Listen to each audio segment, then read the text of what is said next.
it's Trish, and this is Fold of the Week, a show where I share powerful print marketing ideas to help you achieve success on any budget. Today we're looking at a simple technique that can add a lot of dimension on a budget. I've got 4 ideas to share, so let's take a closer look. The technique we're talking about today is a pop box, and these sections are created with a simple parallel die cut across the fold and 2 vertical scores at either end. The section is then popped in the opposite direction, usually by hand, but in long runs they can use blowers to pop them out. This is an old sample from the archive, but I like its simplicity. When the die cut is across the first fold, the square creates negative space on the cover that can be a focal point for a design element.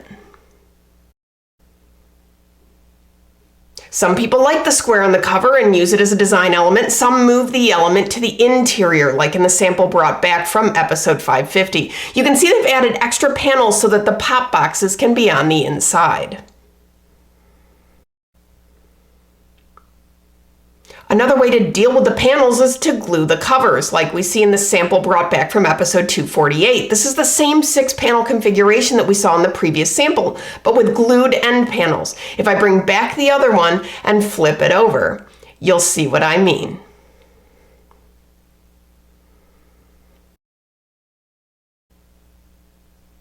Lastly, I've got something wild from episode 218, and I'm bringing it back today because it demonstrates just how much fun you can have with this technique. This is a pocket folder with a tipped-in brochure, and it's bold and visual and fun. It was designed as a real estate promotion for an apartment complex.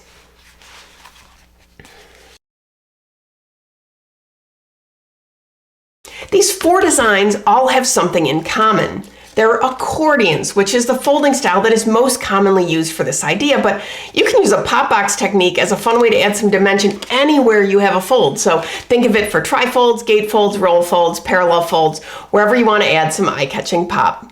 One last tip, paperweight is important to hold the structure. So all of these are in the 80 to 100 pound cover range, so test a few weights or ask your printer for advice before committing to your paper choice.